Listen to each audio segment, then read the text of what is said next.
Hey guys, it's Laura. Welcome back to the channel. It is day 15, almost the halfway point in our Organize With Me challenge.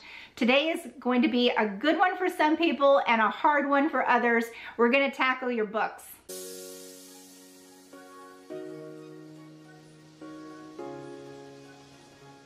When you're thinking of books, you want to focus on physical books as well as digital books. And this also includes PDF versions that you may have in iBooks or other readers. First, let's tackle the physical books. If you have books all throughout your house, you're going to want to gather all of the books in one central location. This means taking them out of the bookshelf, collecting the children's books from their room, or maybe from your nightstand. Once you have them in a central location, you're going to handle each book individually and ask yourself, does this book spark joy? Is it something that you have read before and you guarantee you will read it again? It was an amazing book and you don't want to part with it. It sparks joy. Keep it. Put it on display and it will spark joy every time you see it.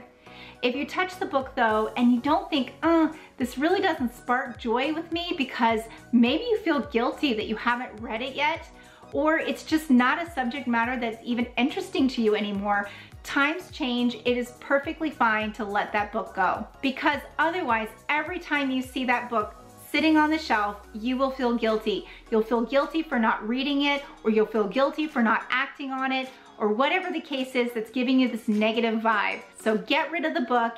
You can always replace it again later if you find that you want it. I personally am an avid book reader, and I have gotten rid of so many books since I began my decluttering journey, and not once have I regretted doing so. Any books that you no longer need, you can try to sell on Amazon, or if they're not worth selling on Amazon, go ahead and donate them to your local charity. I personally am getting away from hard copy or physical books because it's hard for me to read those with my children all over the place.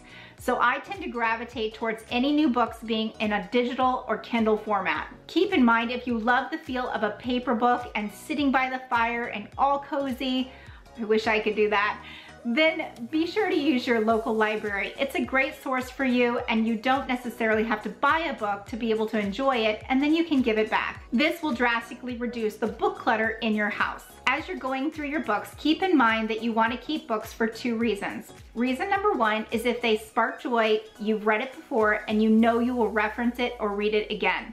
By all means, keep the book. As an alternative, if you're trying to reduce your physical clutter, you could just go ahead and sell the book or donate the book and get a digital copy of the book instead. The second reason to keep a book is if you have not already read it and you know that you will, and you still are interested in the subject matter and it sparks joy when you see it sitting on the shelf. There's no guilty feeling for not having read it yet, and you're looking forward to reading it in the future. If a book does not fall under one of those two categories, let it go. Moving forward, I have decided to reduce my physical book clutter and only get a digital copy of the book whenever possible, or I will borrow it from the library. To keep the paper books that I do have in good shape, I carry them around in my purse within a zipper pouch from 31.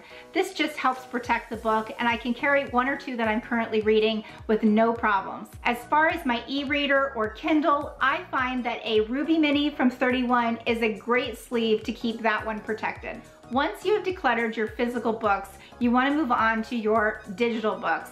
I'm going to scroll through my Amazon account, and the same rules apply here. If it's something that I want to keep, that I have read, that I know I'll read again, I will leave it in my Kindle account. If it's something that I've already read and I no longer have a need for, I will delete it. If it's something that I haven't read but it sparks joy and I'm looking forward to reading it, I will keep it. And if I get a guilty feeling every time I look at the title, I will get rid of it. Because I am also a book reviewer with NetGalley, I have several books that were given to me in a PDF format.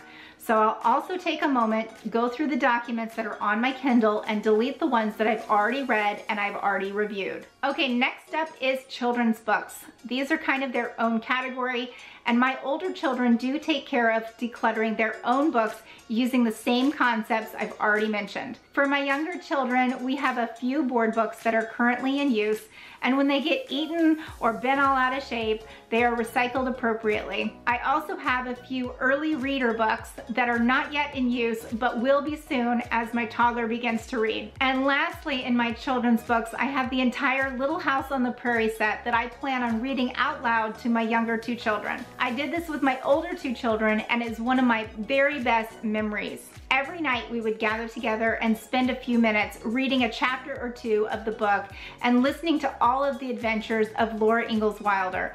It was a great series to read through with them when they were younger, and my younger two are not quite old enough yet, so I'm keeping these books because I can't wait to sit down and do the same thing with them as I did with the older two. So here is the collection of children's books that I have decided to keep. Along with my books that I have gone through, I will be putting these back onto the bookshelf, but I'm really happy with how this declutter has turned out, and each time I have less physical books. I also have a few that I'll be selling. So that's it for today with decluttering books. Let me know how you're doing down in the comments. Did this day freak you out? Are you a bookworm? Do you have a ton of books? Or was this an easy breezy day for you? Let me know how you're doing in the comments. I'd love to interact with you there. If you have any tips or techniques to share, I'd love to hear them in the comments as well. If you're new here, I invite you to subscribe, hit the notification bell. You don't want to miss any of these Organize With Me videos.